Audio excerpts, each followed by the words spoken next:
I just got my very, very first vision. It's continuing right now. That's why I'm recording. My very first fully conscious, full story vision of my twin flame. Quickly before it fades away, it's something that you have to experience it. It's not like a description, but basically in a visual way I was shown a story to represent, as an analogy. And the story was that we were living in an orphanage that was really, really gorgeous. Gorgeous. Like there was hammocks hanging from everywhere. And it was kind of like the Matrix, but insanely gorgeous.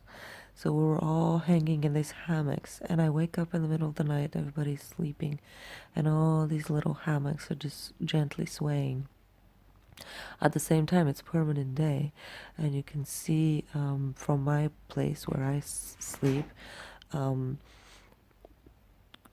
insanely beautiful blue-green ocean is about, whatever, I'd say 20, 30, 50 meters away from where my hammock spot is.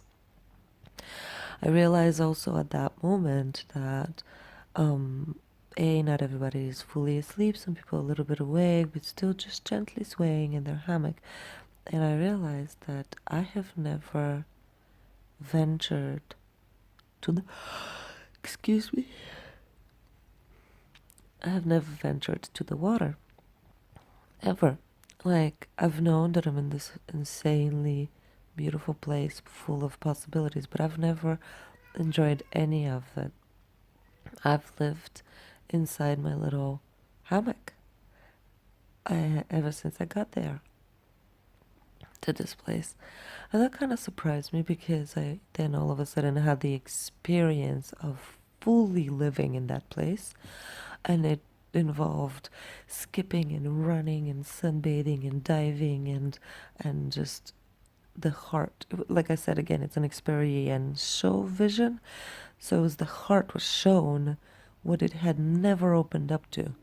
And it had just lived in this extremely comfortable hammock looking at this extremely beautiful potentialities, but never touched them.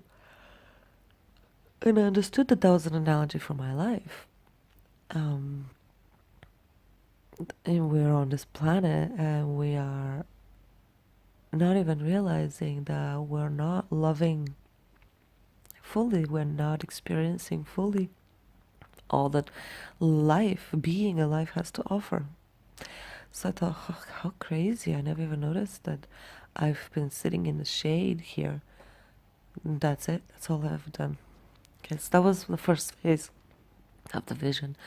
And then I noticed the guy next to me, and he's asleep. He's sleeping, but I keep swaying, and I think I kind of bump into him a little bit. And next thing, he's sitting. He's looking at me. We don't know each other.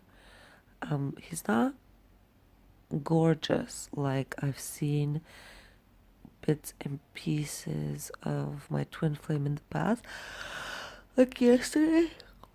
I apologize. This is like one of those visions that comes in the in between as you're waking up. So that's why I wanted to record it right away. So he sits up and he's not gorgeous, but he's one of those faces that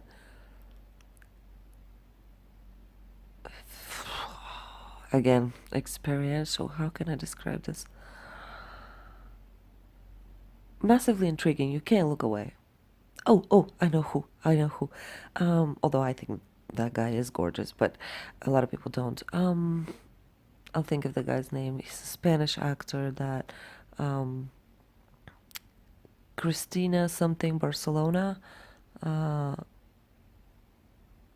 with Penelope Cruz, the male guy. So a lot of people don't think that he's beautiful. I think he's insanely gorgeous, but that kind of ish face, it's just it isn't a model, but it is so male and yet so peaceful, but so powerful and just embodied. Like, just no. Hold on.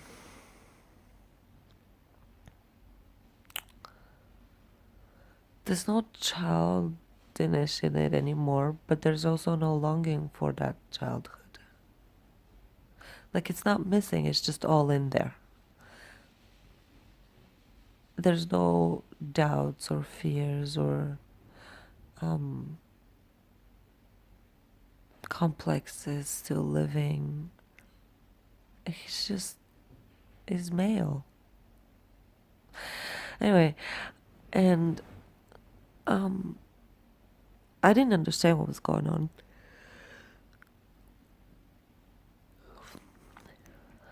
And I'm just not even smiling. I'm just looking at him because he's understood. He's looking at me like, "Are you awake yet?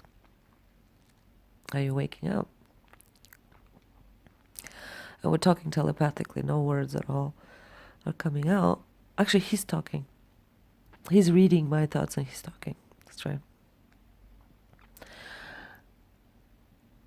And I was just kind of conveying to him that, why have I not ran through all this beauty? Why have I not enjoyed this water and all that? And he starts kind of, it's so experiential.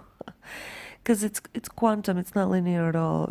There's so much data. Okay, I'll quickly kind of cover the topics that were exchanged in like 1 second. One, the world needs to break. Two, visions of all the gorgeous things that the world does offer.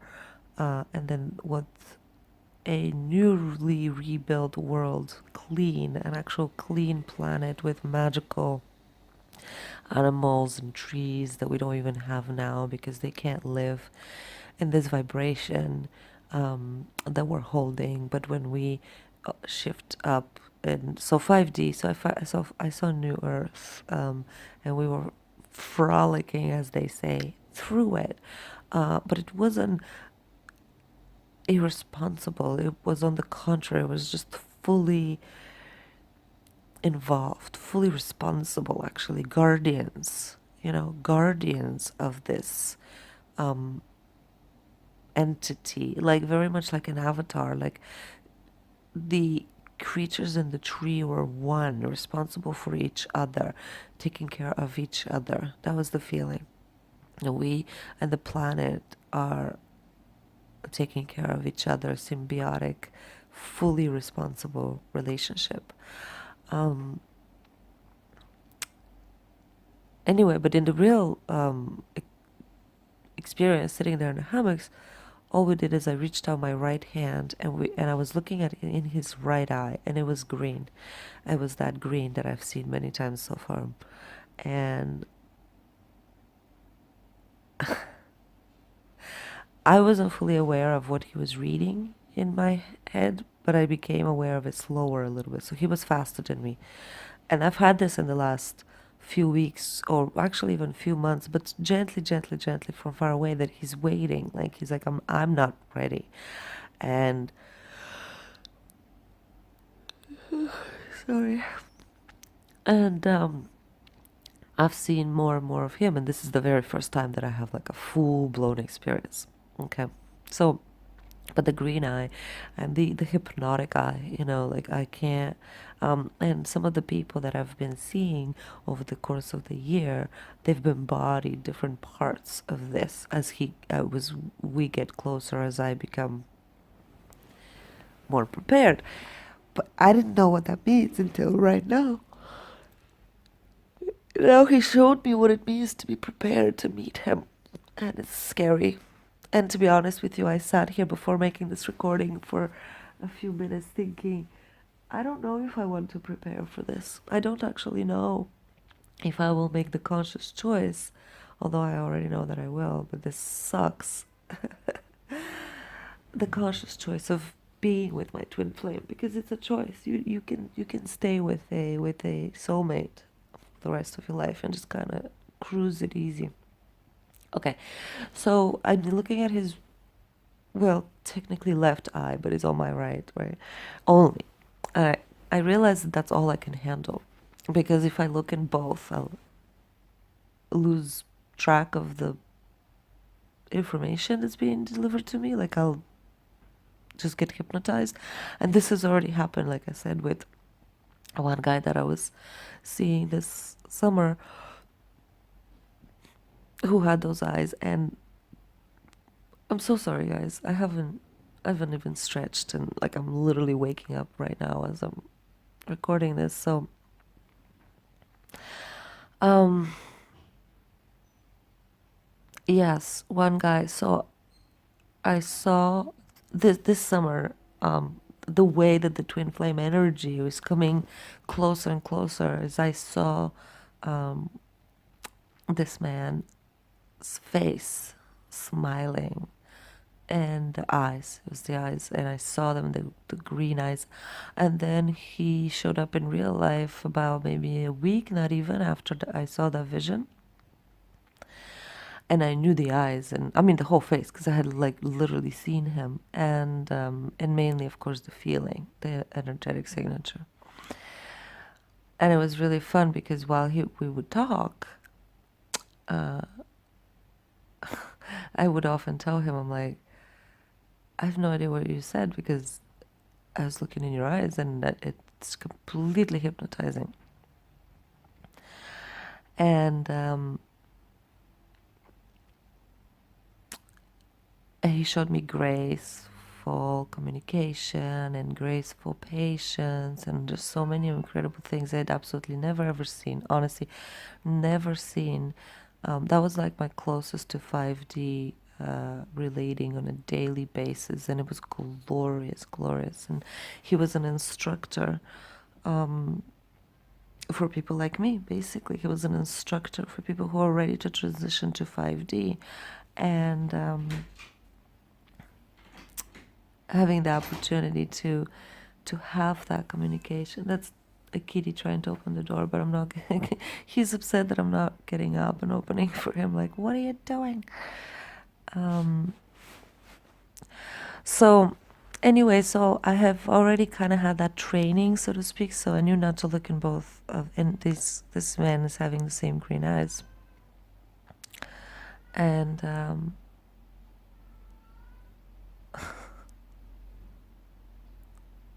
maybe I should get up and open the door, because he just won't stop doing that. I don't want to. I want to finish the story.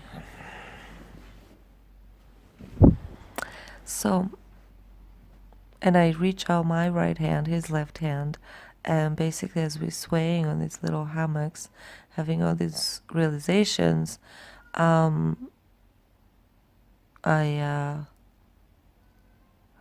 I can't think.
Okay, I'm really sorry about that.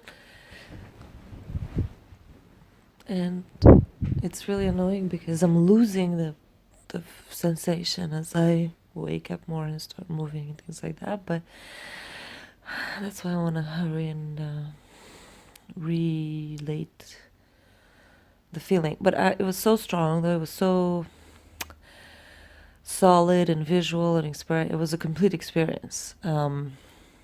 Whereas before, the most I've had was glimpses of him kind of checking in on me. So I do want to say though what he told me. So, okay. So I'm only looking in one eye, and he's reading me a lot more than I am. And basically, all of a sudden, I get told by me, by my higher self, smile. And I smile, and I'm a smiler, but I smile in a way that I feel my entire face and my head actually crack open in places I didn't even have smiling muscles. Like I smile so fully with my entire head. Not even my, I felt even like with my body, with like my molecules were smiling. And that's when I understood the expression a full body yes. Like it, wow. And I thought I had had the experience of a full body yes when we do yes no exercises. But no, I had not. Like, this was a wow, I'm feeling it right now. I can tell actually you guys are feeling it. Wow. Okay. My fingers are tingling. Woo! A full body yes was not even like excitement or it was just an answer. But it was like cosmic yes. It was like a, oh my God. Give me a second. My spine is like adjusting right now. Give me a second. I can feel some energies adjusting in my spine where they, wow. Okay, I'm being told this right now that I'm being realigned for, oh, God, it's quantumness in words. I'm being realigned for adulthood, basically. It's kind of the short version of it. For safety, security, responsibility. Oh. And it's just not even a physical experience right now.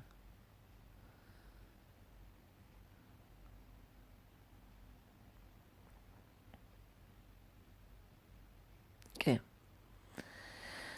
So I was given a small portion what my body can say full yes to. Okay, so I'm this vision is continuing, so I'm having a hard time finishing telling you the story of the previous thing. But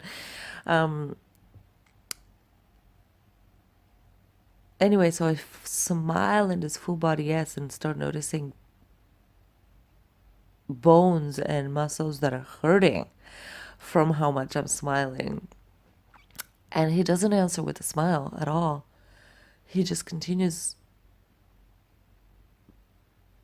being fully present, and not serious, not extremely, oh, I don't know what to call it, like neutral, responsible is the only word that keeps coming out for me, just responsible. And says, oh, okay.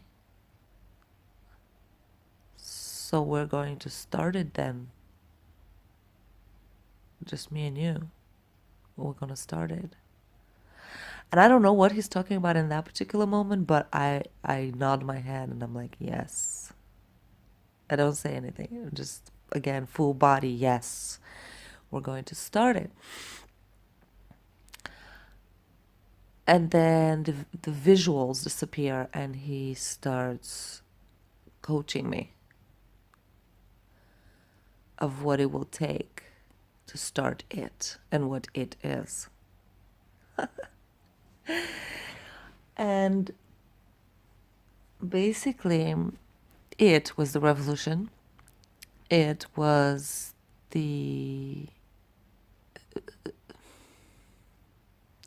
in human words, like break the world. break the world and birth it anew.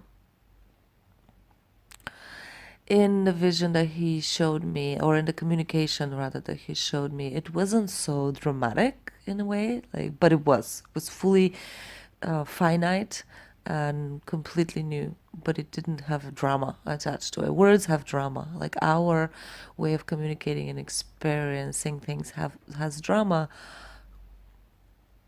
His didn't. And what he showed me is that I'm now ready, first of all, because first of all, my ex-husband, his job, he was partial embodiment of my twin flame and a very, very a brother, a soul brother, like a massive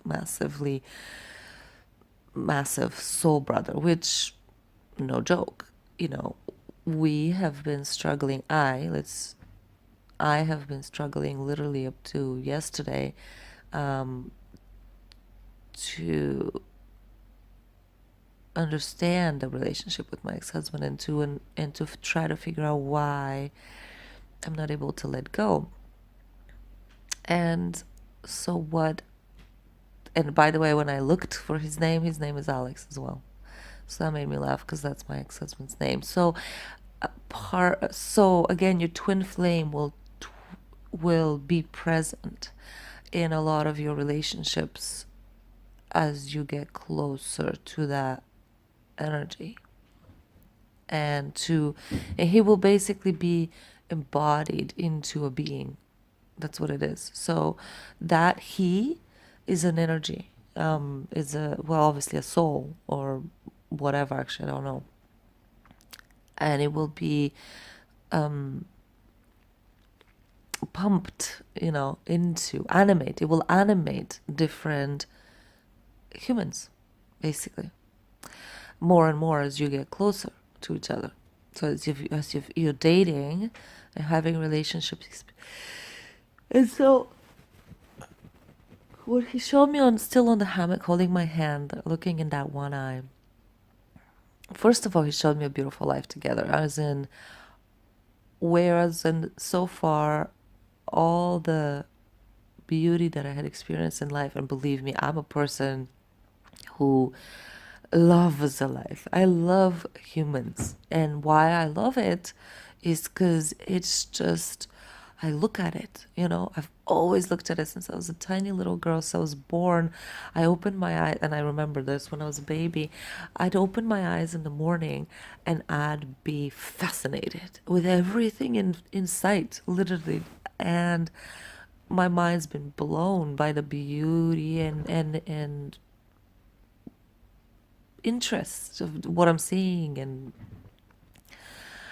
and my spiritual teacher has told me that it is time. She's told me earlier this year that it is time to stop being a slave to the sensations, and I didn't understand what that meant. And then he now totally confirmed it. I've been a child basically so far my entire life, as in I've just looked at this experience, looked at the gifts of being born into this body, and just looked at it and loved it. And this kitty has decided to absolutely not allow me to if I put him outside, he meows and jumps on the door. And if I have him inside, he literally is running on top of me and then bouncing off the walls. And so I've been a slave to the sensory mechanisms, meaning, and I haven't even been that big of a slave. A lot of other people will do overindulgence either in sex or in food or in whatever other sensory pleasures that we get here. They can overwhelm our focus completely, and we can just sort of live life through that experience or through all of those experiences, getting hung up on having them, not having them, finding them, losing them. Okay, so that's what being sort of too distracted by the sensory means. And she's been telling me that, but I was just like, okay, I kind of get it. But he really told me that he was like, the experience here, first of all, you've experienced so very little. so very little of what it feels like to have. And he sort of, without moving, just sort of showed me, look behind me, you know. You've literally not gotten up from your hammock yet, and you are overwhelmed. So um how do you want to be full blown goddess, basically, full blown potential of who you are? And I know the words that are coming out of my mouth are just so blah right now. They're so repeated. They're so, but it's this. It's because words are not good. We cannot describe what I felt. Who you are. What that means is like when you have a sensation of yourself and then you compare it to what you have been aware of yourself, that's when you realize the massive difference. So let's try to find an analogy for this.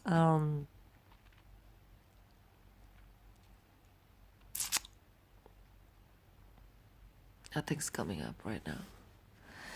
But it's kind of like you thought that you were your pinky. You felt pinkyish, let's say. And you felt, oh, I'm such a good little pinky. I'm so cute and I have all these talents, you know, I can hold on to branches and I can do this job and that job and I can enjoy you know, jams of marmalade because I can fit in there and it's so sweet. And just, I don't know. That is what's going up right now. My point is, your life as a pinky has been sweet and fun. And then you realize you're just a fucking pinky on a full bodied person who has all these other functionalities, capacities, experiential, not only possibilities, but already experiences. Okay, so all of this, by the way, is happening super quantumly within seconds, and this is being just shown to me. So basically, he's saying to me, hi, let's go. There's so much to do.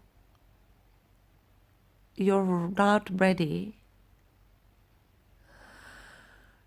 I don't think there was blame why you're not ready, but I kind of felt myself thinking that. And I understood why I'm not ready. So this was the useful part. I understood why I'm not ready and what it will take to get ready, and that's when I started thinking, I don't know. I know I have free will, so I'm like, do I want to be getting ready for this? Of course, the answer is yes, but it's a lot of work. So why I am now ready personally is because I felt inside of the, let's say I felt kind of like a projector, and it was all of this light, both lightness as in weight and light as in photons, light. And what he was offering, where we were, was so very light. The air was fresh and crisp and easy to breathe, and my body was in perfect health, and everything felt easy breezy, doable, snap your fingers and you're there, no hang-ups, no doubts. Like I said, when I first looked at him, it was like no fears, no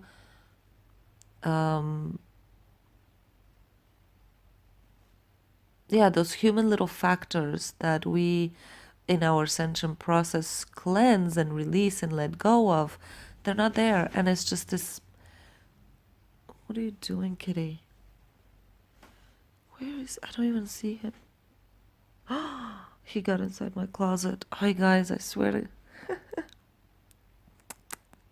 He's so funny though. His little nose is sticking out of a tiny little crack, the door of the closet, and all I see is whiskers. Hey, come here and let's hug and purr. I gotta finish this recording. All right. So I'm very grateful, by the way, that I got shown all of this, and I've listened to other people's stories of these types of visions, and they have inspired me greatly, which is why I'm making this recording. But to experience, and I'm also aware that I experienced the teensy piece of it. But so I really want to get to the useful part. So basically, I saw the reason why holding as we hold on to our traumas, we choose to hold on to them because we're not yet mature. Or I'll speak for myself, is what I felt, that I'm not yet willing to say goodbye. I'm trying to find the words that are most accurate to the feeling. To say goodbye to those parts of my past life. And when you're standing there in that vision, you think to yourself, well, that's ridiculous, a bit. But I am at the same time the human that I am, who already knows. Wow, it just got so heavy when I said I am the human that I am. I came back. Wow, you guys. Can you feel the shift that just occurred? I need to speak slowly in this section because... Let's see if I can expand again. Give me a second.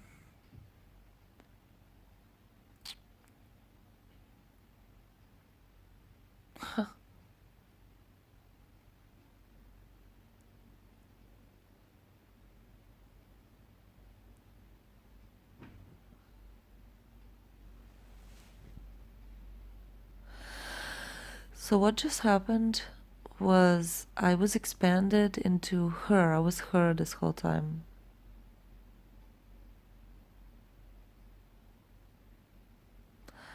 And I was talking about my human experience from the outside observer. From like another person. Like as if when you were in college you can talk about your high school self. And then all of a sudden I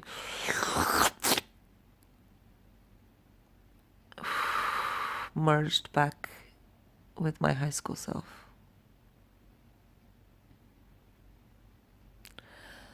Which is fine because... But it made me sad. And I feel my body's weight now. I feel heavy. And I realize I'm not heavier than I ever was, but the experience of being weightless, lighter, in comparison to this density of this dense body, full of weights, because this body carries weights, carries these traumas, these specks, and so it feels heavier and denser, and that made me sad a little bit. Okay, I really have to finish the story. So basically this is what he was saying. You're now ready because you're not putting those weights down. You're not graduating high school. And I'm not doing it because I'm mourning, mostly because I'm mourning my relationship with my ex-husband. And he showed me what it's actually really hard to speak now from this density.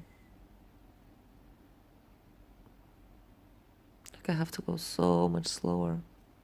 to cut through to the vision. It's crazy. Oh, you guys, this is so crazy. I'm basically experiencing the physical proof of why coming into density makes us forget so much of what we know. Because the data doesn't flow. The information is blocked by the density, the light.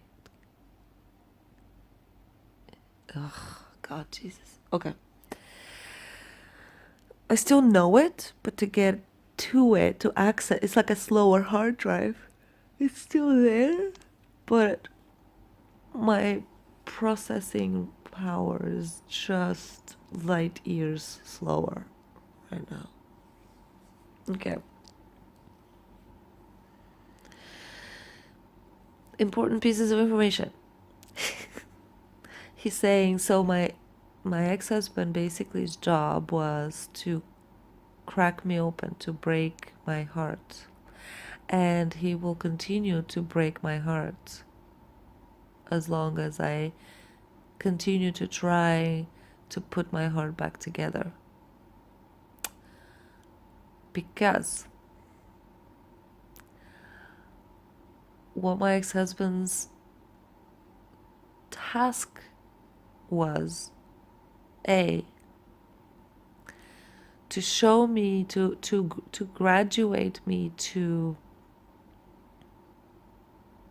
a level of love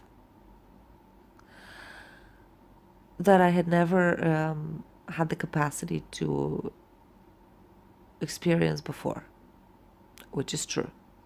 I keep going around telling everybody all the time how I feel, how I felt in our marriage was mind-blowingly loving and loved in ways that I never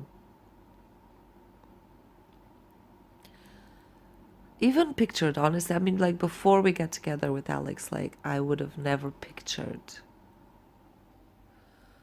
that capacity, that place, that level of relating, and the beauty that there's no fucking words. This is such nonsense words.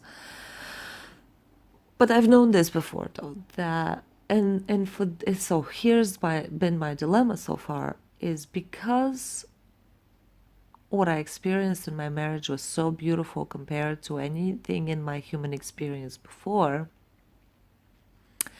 My brain was able to tell me there is more in that same ladder as you are traveling towards better and better relationships. If you look at the progression of your love relationships, each time you can't imagine what the next guy will show you, because it's been funny, like, to me, the men in my life have actually shown me gifts of love, which may be ironic for other women, I don't know, right? And it's been a matter of me cracking open to them. Okay, so my brain was able to track that pattern and say, be grateful and let go of your ex-husband. Don't be so sad that you have lost the the hearth. I think it's called hearth. The nest. You know, that coziness and safety and relating without words. Because that's all what the relationship with Alex has been offered me, is we had this absolute, like, peace, tranquility, safety, completion, sense of, and then it turns out now at the end of the marriage, or after even the end of the marriage, that I was the only one having that experience. He was having completely his own lecture and his own lessons that my mind has been blown to learn that afterwards, because I couldn't believe that I was so, again, wrapped up, as my teacher was saying, in my sensory experience of how content, how utterly and thoroughly content is the right word, fulfilled and full of yeses. My experience was full of yeses daily, like, wow. And so that blinded me here is to the fact that he wasn't having that experience. Okay, I'm getting off tangent here, but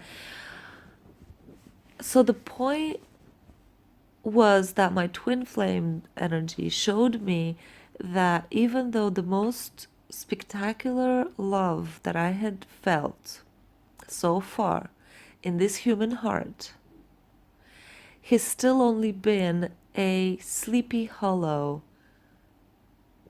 cocoon, a little, like the hammock, a non-action love. We did nothing. Technically we did nothing, and we always wondered, like, this whole vision gave me so many answers. Like, we always wondered with my ex-husband why we do nothing, because before getting together we were active normal human beings, and then our life marriage together was we just shut down, but in love. I just don't know. Anyway, so it was very weird. But now that's what I was shown, that basically that was this cocooning love incubator that was meant to, like a seed in the dark, to grow my heart. That was the thing. This is the whole thing, is to train, physically fitness, train my heart to grow in size, to grow in skill, to grow in capacities for the tasks ahead. And the main task, oh, this is the scary part.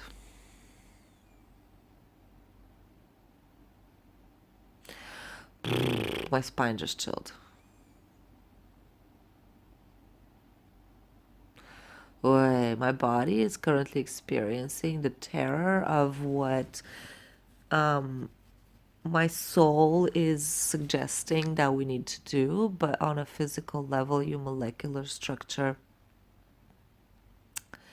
is designed for survival, and it will give you all these fears. That's why we have these primal instincts and fears, because they live inside of your DNA, your physical structure. And it has a mind of its own, as we know, and it will block your soul many times in fears in order to sort of just to run its survival and maintenance program. And it's doing that right now. It's like trying to stop me from telling you what I experienced. Wow. It's literally freaking out right now.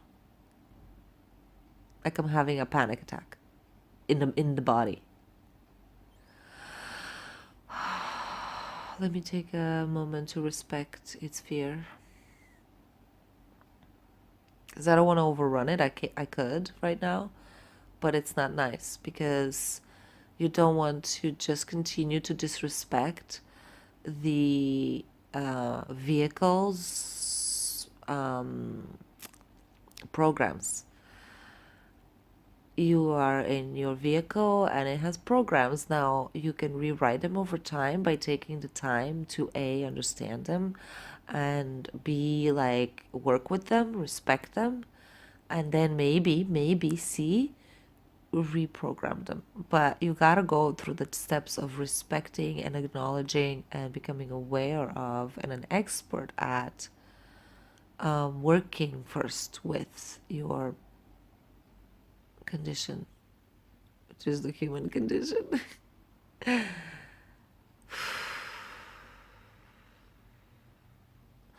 So I'm going inside now and I'm just telling my body, like, I gotcha. I understand. I hear you. Here we are together. Don't worry. I'm not gonna abandon you and just do what I want to do without hearing your concerns. And I can see, okay, your concerns are that what I'm about to say sounds unnecessarily dangerous for the system. And we don't need to go there. And this is my body talking right now. And it's certainly not wise to spread these kind of nasty rumors to other people and endanger their bodies. That's what my body is saying right now. It's so cute. I love you. Okay, I'm not making fun of you. I'm sorry. And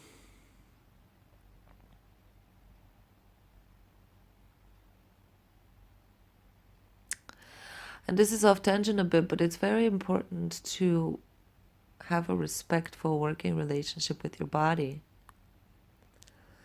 Because this level of communication that I'm literally taking the time out of what I was doing to have a respectful collaboration forward with my body. And we never do that historically. We do not take the time to do that. And then people wonder where disease comes from. Your body cannot keep up, okay, it's like the planet, okay? Our body is like Gaia. It will not keep up with the level of garbage that we dump in it by emotions that we store and experiences that we choose to have that negatively impact, and that includes food.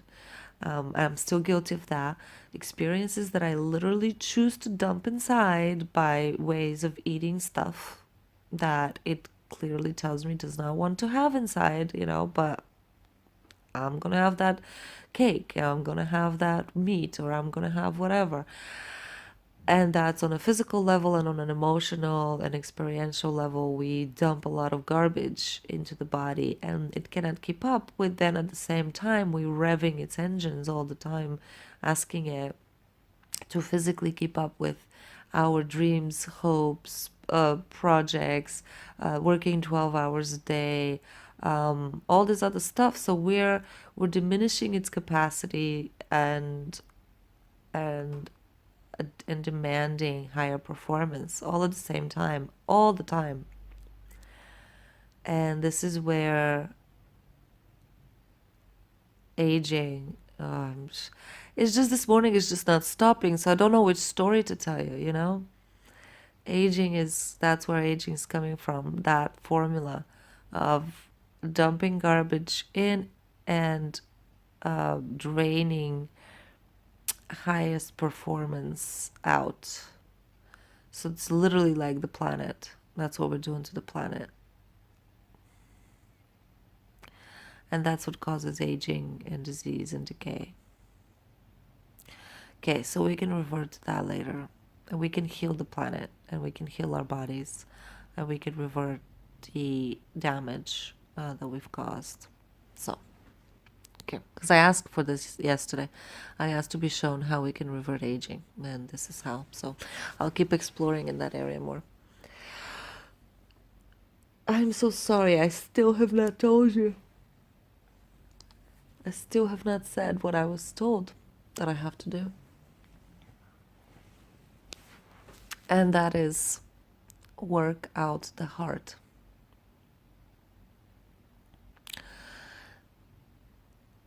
So my heart has been bleeding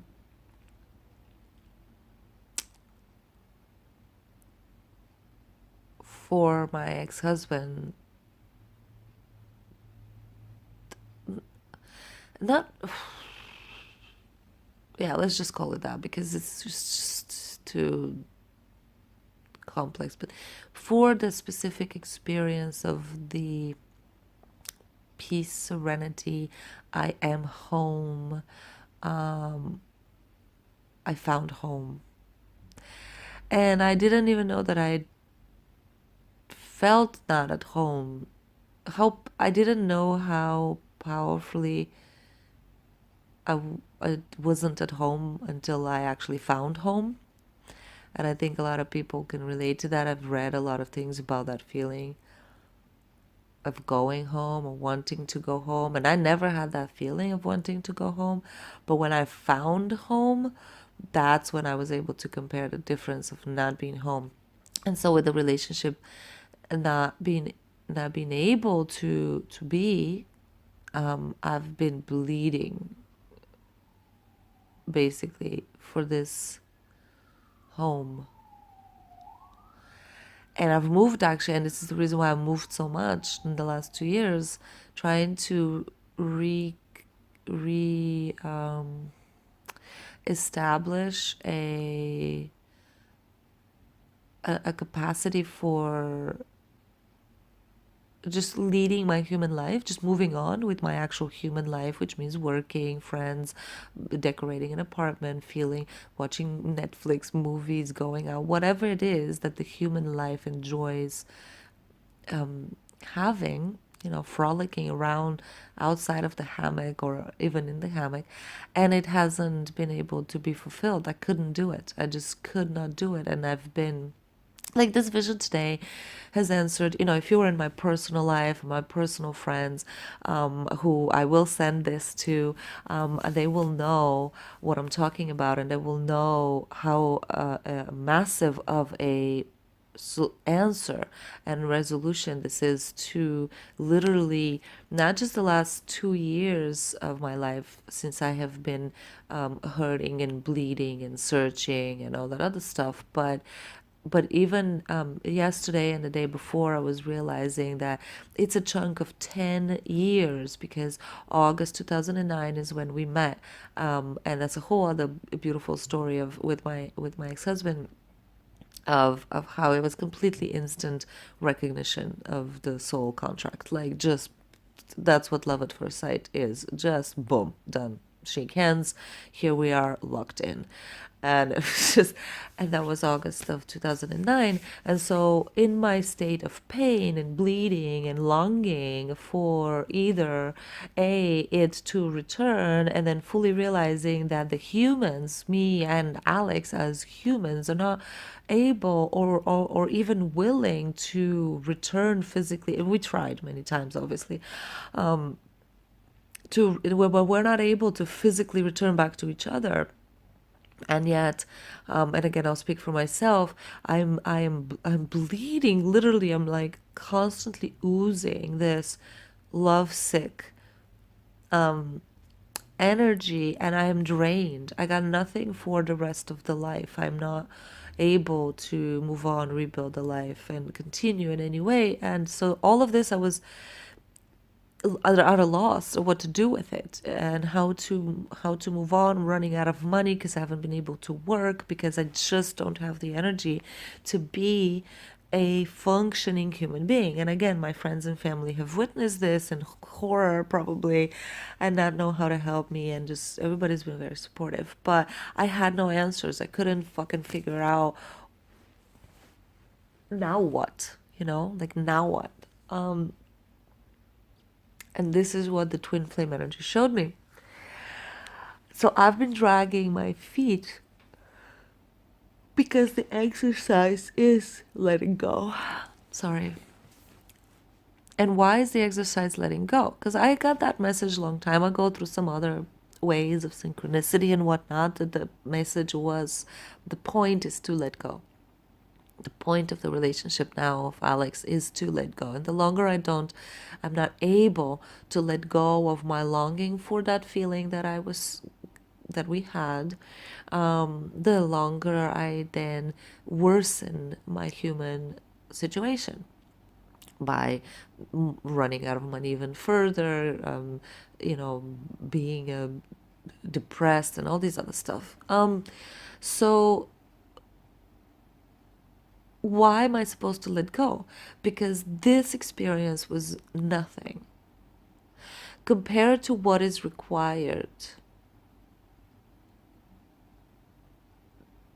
to embrace coming out of the hammock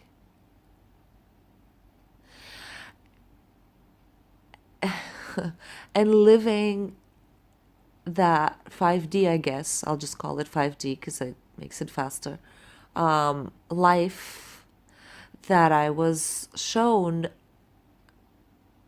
even in the hammock, I was still in 5D, basically, but had not moved. You know, I was in a sleeping state inside the hammock, basically, this whole time. And that just shows the small level of functionality that I had been activated to, been it's like a machine. And let's say like I had like speed 1 and 2 that I had tried. You know, speed 1, oh, you were alive in the body, look at this beautiful world, yay, awesome. And then speed 2 was like, look at the kind of love that your heart is able to hold. And I'm like, yay, awesome.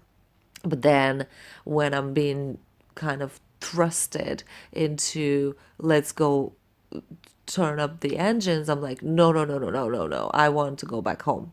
I want to, like, that level 2 was very comfortable. Very, very comfortable. And I loved it. And I don't understand why I am being pushed, because it was my husband who did and continues to push for the end of the relationship. And I guarantee he probably doesn't really know why, but it is our soul contracts.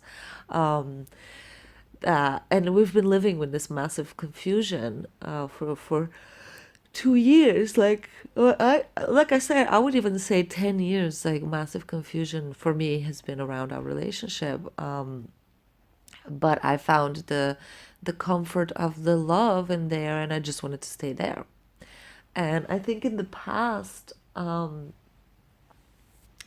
humans, that was like the luckiest level that they could get to, honestly. Like, that's why I was so happy, because I was acknowledging, based on my human experience from having observed friends and family and my own family and other people's families in the past, what I had seen living as a human being so far was proof enough that what we were experiencing with my ex-husband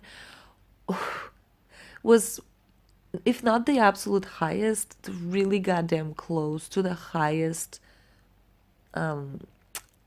level of human experience that you could have. And yet he's uneasy in it, and he's a active agent in, like, putting an end to it. I'm like, and my soul was recognizing the effort. So it was all about my human. My human was just going, what the fuck? No. Like, no, no, no. What are you guys doing? Like, I was so freaking happy. Snooze button on, blankets over my head. I'm home. Where the hell are you guys going? Like, what are you doing? It's Sunday. Take a nap. And that's a really cute analogy, but that's exactly what the relationship felt like to my human. And it's been pissed off and sad and scared, my human, to be pushed out of bed, basically. Like, no more blankies. No more blankie.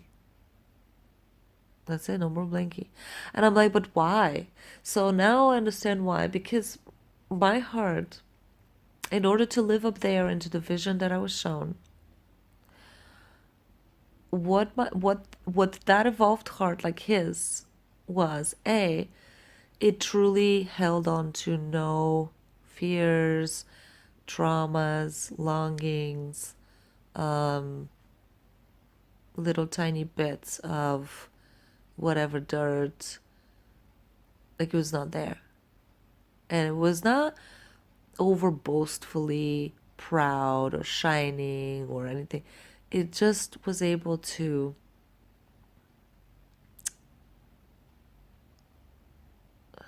just be in this very neutral, calm, fully embodied glory. It was just glorious, but peaceful and calm, but glorious. That was his energy. And basically he was kind of telling me, that's not your energy, honey. You haven't graduated to this energy yet. And in order to graduate to this energy and meet me and then start the revolution, break the world, birth it anew, you really have to, first of all, look back to your high school days, acknowledge the fact that Alex over there was supposed to break your heart, and he will continue to break your heart until you have this this full body yes, basically, to the expansion of your heart. It's supposed to get bigger. You're keeping your heart at a seedling level, and you're not allowing it to sprout above ground into the light, into the actual light. You're living underground under your blankie, and you're holding off the sprouting of your seed of your heart. And Alex's job was to nurture, but then also to shake up and allow to sprout that little crack, because the seed has to have that little, it has to break in order to sprout. For the roots to come out and for the actual sprout to pop up, the seed gets destroyed. There is no more seed. But what comes is a full-blown fucking plant that can be either a tiny little blade of grass or a gigantic 500 years old tree or whatever. And all of those potentialities come from the seed, the correct soil, which was our relationship with my ex-husband, and the willingness to sprout. So now this is where my human is like, cool beans, dude. Cool beans. I don't know if I want to go through so much pain of basically being completely obliterated, basically. Now my soul is kind of patiently going, well, it's not like you have a choice, honey, but let's try to go slow for you so you don't freak out. And so my twin flame energy is basically like, yeah, I'm waiting for you. It's cool, but these are the exercises that you're gonna have to acknowledge and do, and maybe truly check whether you do want to do them. If you don't, it's okay, actually. If you, but of course, there's no chance that will ever happen. But I think I'll go slower. Like, I'll now, knowing the path, because your heart is supposed to be the tree with the roots. And that goes back to Gaia, nurturing this planet in a way that we're supposed to be responsible for each other here, like an avatar, right? To graduate to that level of a human being, I can see the road now. I can see how far off I am, I can see that, well, yes, my teacher is correct. Here I am, literally in kindergarten, fucking around with my little toys, with my little cubes and little puzzles and little whatever, which are the oh, am I enjoying this dinner with my girlfriends right now? Am I wearing the cutest clothes that make me feel good for today? What is my life's mission, guys? Guys, what's my life's mission? I don't know what to do. Like, I know I'm making fun of myself, but like, that's just how I see it right now. It's like I've been in kindergarten and taking all these tiny little things so seriously, which they are, right? But it's just, this is like literally the movie inside the seed. I've been sleeping with the blanket over my head, literally physically sleeping with the blanket over my head for the last month. My family's getting worried because I won't come out of the bedroom, and I just have this really heavy blanket, and it's winter outside, and I'm just not coming out. And my human is going, well, like, what are you doing? And I'm not even depressed. It's just, I'm stuck, and I couldn't figure out why and where. And so I asked the last few days, I was just like, show me, show me, show me, show me. Come on, show me. You can show me like straight up visual answers. And I'm so grateful that's exactly what happened, and I'll have many more now. I know this, many more. Um, so that's the mission that I was shown, and I'm pretty sure that it's the same for like for everyone, and then of course other people will have much more detail to add to this for their own missions, and maybe much more higher levels even, I don't know right now. But basically the job that I know that I have to do now is learn to, because another thing that my human actually was thinking, as it considered loving my twin flame, as it considered the relationship with my twin flame, the first reaction was like, no, that will kill me. Because look, I've only the relationship with one of my closest soulmates, Alex, my ex-husband, has been so fucking hard, so painful to lose. So you're asking me to learn how to let go of that relationship, which I have not been able to, and I still don't know how, how it's going to work out, how I'm going to learn to let go of that one.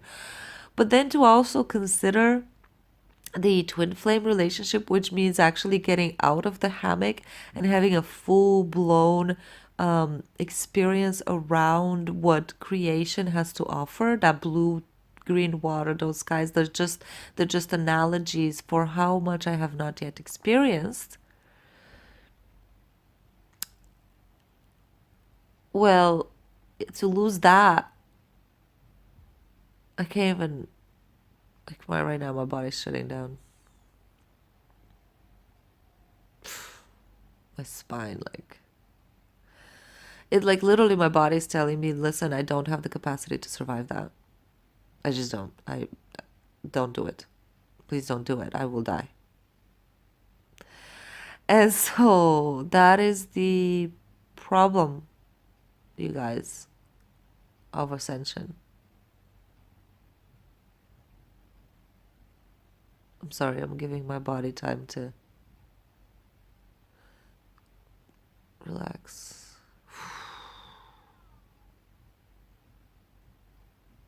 Poor girl. But okay, so I gotta come back and take care of this. Spend some time with. So that's it's like the graduation from high school to college to masters. Is freaking out my human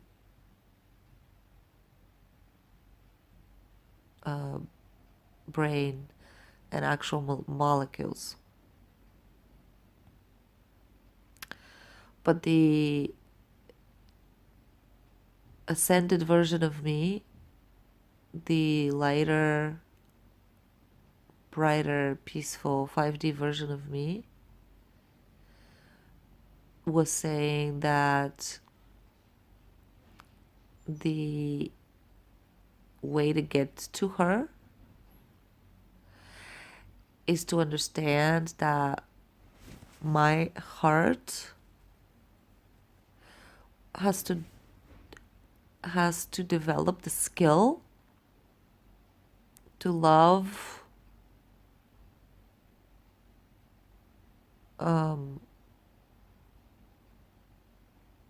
like the flexibility to love and to let go, to love and to let go, to love and to let go, to love more than I ever could have pictured, much more than we loved with Alex, much more. And then also the skill to let that go, and then to love deeply and then let go, and love deeply and let go, and love deeply and let go. It's the letting go that's hard for me at the moment, or has been historically, but the skill is to love and let go, fluidity in love. And she showed me actually that a good way to exercise that, although again my human is like, hold off, because I see the vision, but that doesn't mean that I've made a verdict on, yes, I'm doing this. Uh, so what my higher self showed me was, man, my poor body is like not happy about me saying these things right now.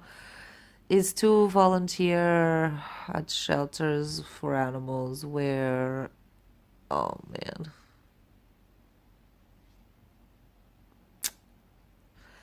my body's not happy about this. I don't even know if I can finish the sentence. You probably know what I'm trying to say. Oh, no, I can't do it. No, I can't do it. Oh,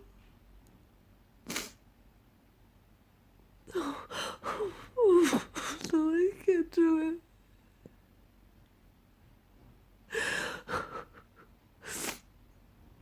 I can't do it. Oh my god. Oh no, no, no. Okay, I will have to take a very slow road to my ascension if I have to do things like this. It's telling me to go work at a kill shelter and help euthanize the animals.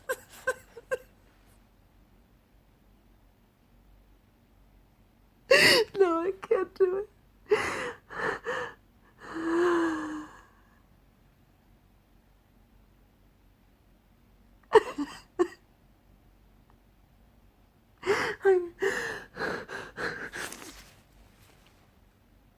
Oh my god.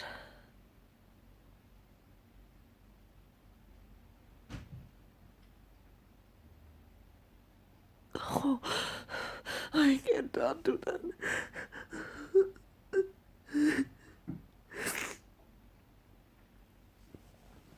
And I know this is true because the topic of euthanization has come up so many times in the last couple of weeks, and then the topic of working at shelters came up yesterday. And then when I was walking home, I was thinking about vet offices and how the fuck do these people have the ability to take care of so many people's animals, to witness so many people's crying, raging pain, and to nurse so many animals to health, and to also inject them and euthanize them and hold them as they die. And I thought, what the fuck kind of human has this capacity? And I just got told, I just got answered. And yesterday I said to myself, I said, I'm not Mother Teresa. I don't have that Mother Teresa syndrome where I want to save humanity, where I want to go in the trenches and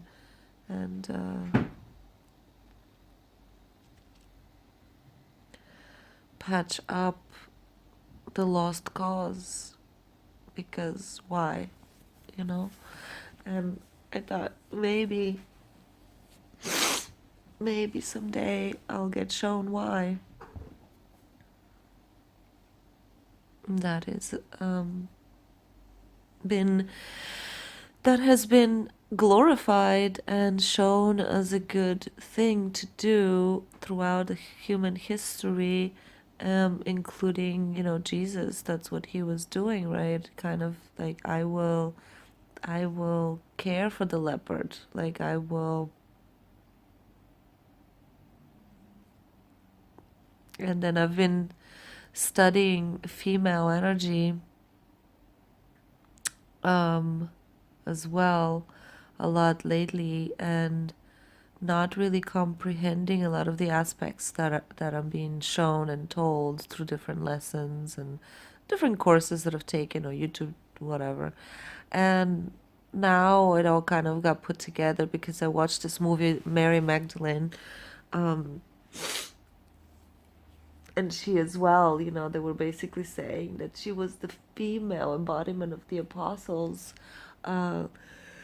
which showed them a lot of the soft skills of how, instead of just thinking about, because they were just thinking revolution, war, let's start a war to remove the oppressors, so very practical approach, very like, this is the problem, we remove the problem, and then there's no problem.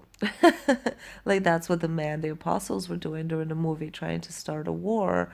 And when they couldn't start a war, or when they saw that Jesus didn't want to start a war and he chose to die instead, like they didn't understand that, and they just said, okay, well, inspired of course by the spirit of, they lectured, but to them the lecture was kind of like settling for less than what would have been ideal, which would have been a revolution. And to her, the female energy was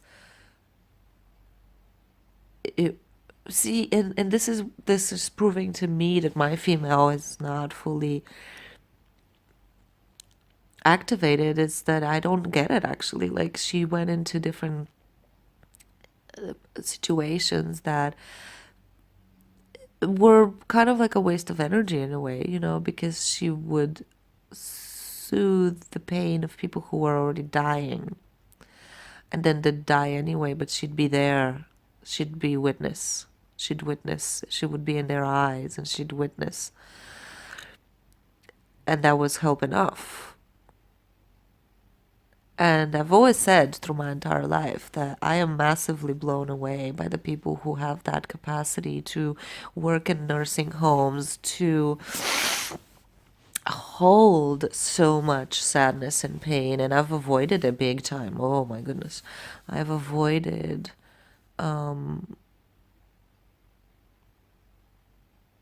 non-beautiful situations. Let's put it that way.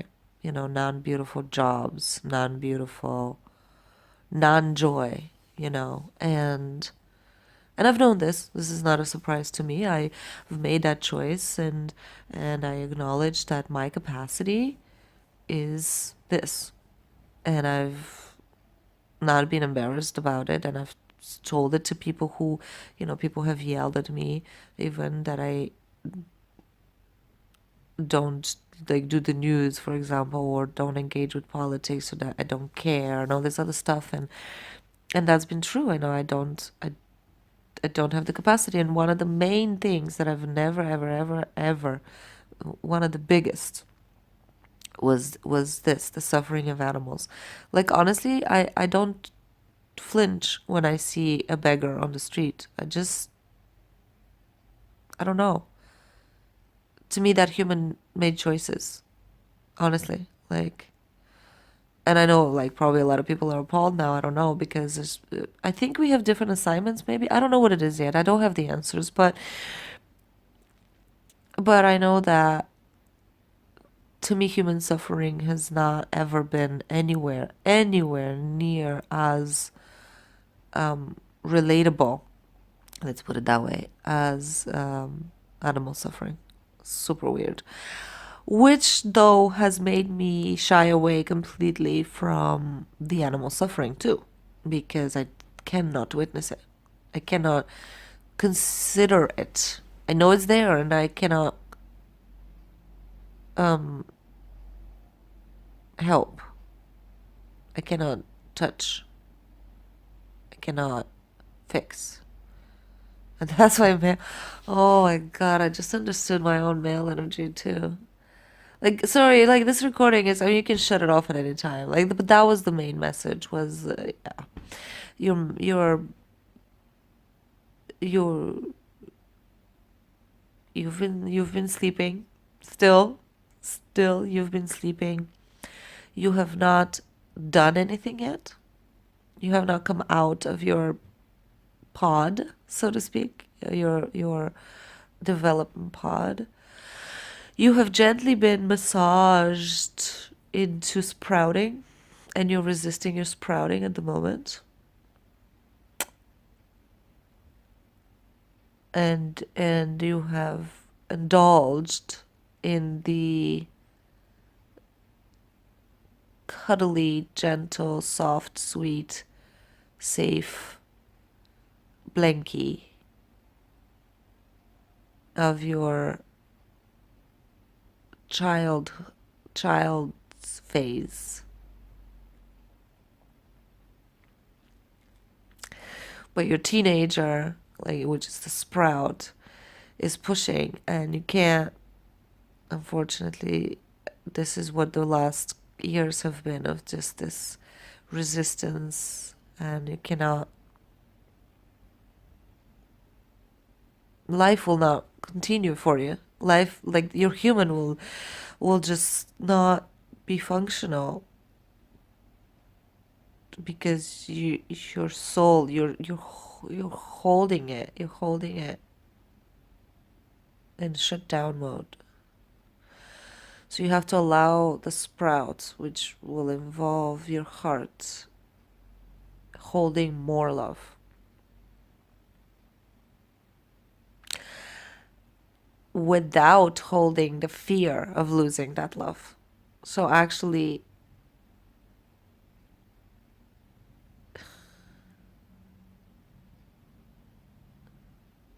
okay, I don't know. I'm gonna have to figure out what that means for me, or like how am I going to exercise holding love, losing love, holding love, losing love, and also use a different word, not losing. Holding love, releasing love, holding love, releasing love, holding love, releasing love. That exercise is like going to the gym. Lift the barbell, drop the barbell, lift the barbell, drop the barbell. Um, that fitness level is the sprouting.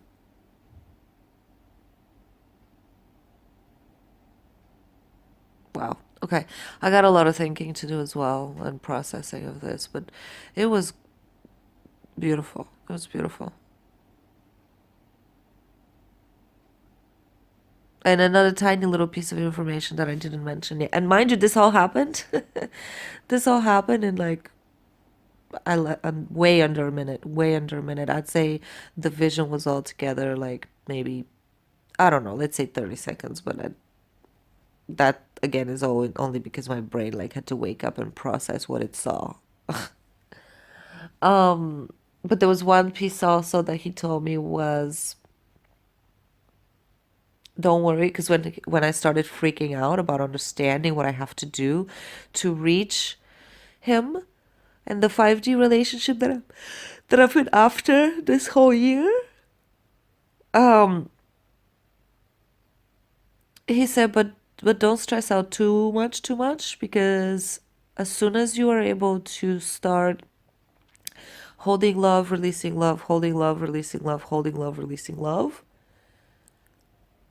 then I can come, and then we can do the rest of the growth together. Like, you don't have to like do it all completely by yourself. Like, I can help in the actual closer and closer in the actual physical form even, and actually help you, because I don't know why he's much more advanced than me. Like, he's done all of this already.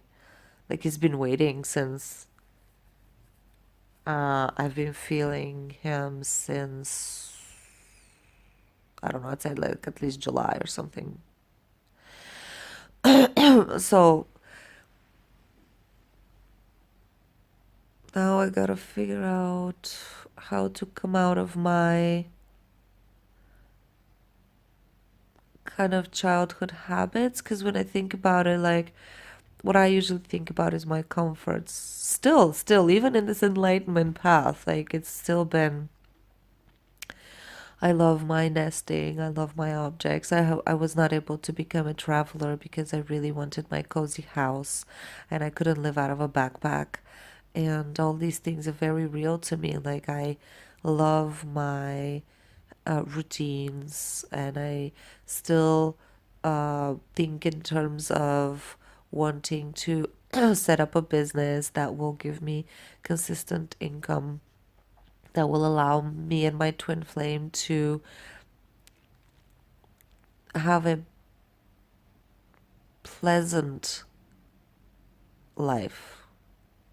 You see, like, I still have been thinking this whole time in terms of um, just safety, security, and coziness, which is what I had with my ex-husband. And it was so sweet. Just, it's like sweet nectar. like inside the womb basically of your mommy, like in that warm, everything is provided for, like you have your food through the umbilical cord, and you have your warmth from her body, and you have your water, which makes your environment cozy and soft, and nothing is bumpy, no bumps. Like that was the thing with my husband. It's like no bumps. We just held each other in suspended animation basically. Actually, oh my god, we held each other in sweet suspended animation. And the sprouting is like the birthing, and it's fucking mental, man. It's been mental. Anyway, this recording is entirely too long. I'm gonna process everything now.